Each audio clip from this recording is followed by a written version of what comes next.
Steve Keirn. Apparently, you went a round or two with him as well. I didn't hear about that one ever. Oh my God, man! This word gets around, doesn't it? This was happening in Memphis. I mean, here it is. Uh, we walk. Oh, Steve Keirn and Stan Lane as the fabulous ones. They showed up in Nashville, Tennessee, and they wasn't even booked on the card, and they was booked down in a little small town down below Memphis called Halls, Tennessee. And they had like an $8,000 gate down there waiting on the Fabs to show up. And the promoter was going crazy, which was Eddie Marlin. He was going crazy. Where's the Fabs at? Where's the Fabs at? Is that Jerry Jarrett's father-in-law? Yes, Okay, exactly. yeah. And so and he said, "Where's the Fabs at?"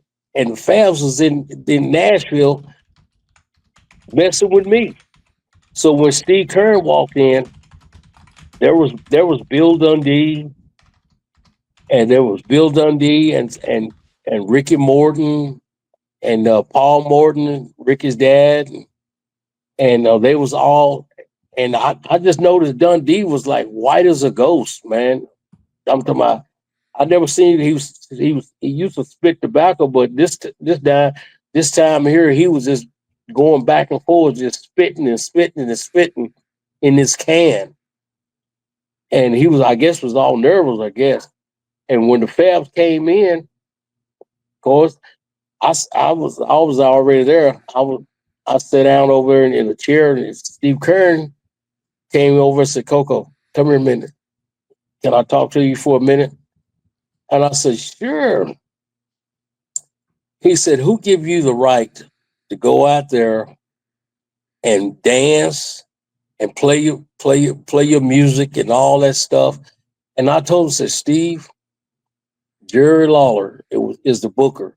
He the one told me to go out there and dance, and Lawler wanted me to go out there and get over and stuff like that because you know the, 'cause there's 99% black in Memphis, Yeah.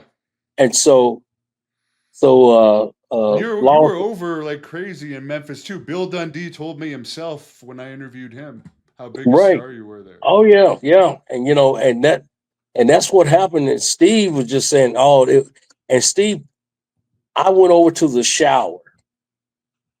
I just stepped through the shower. It was a little small shower, and I stepped through there, and I put my hands on the top bar, on both of my hands.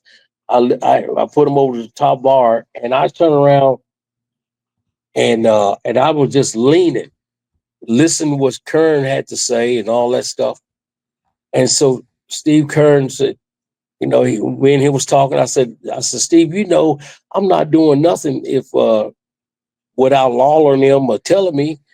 I said he tried to do something with me and all this stuff, because he wanted to push me with the black crowd and all this stuff and stuff. I said, "What's the problem, Steve? What's going on?"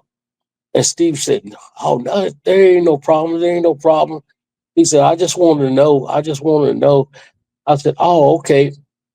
And do you know Hannibal? Hannibal, he turned around and I had both my hands on the bar, and Steve turned around and made a real fast turn and sucker punched me. Bam. Well, at that time, I went back in the shower. I didn't go down. I went back in the shower. The shower came on, cold water and stuff. And then I realized, I said, "Are you trying to fight?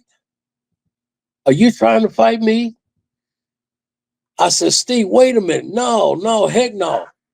And I started getting really a whole lot madder than heck, man.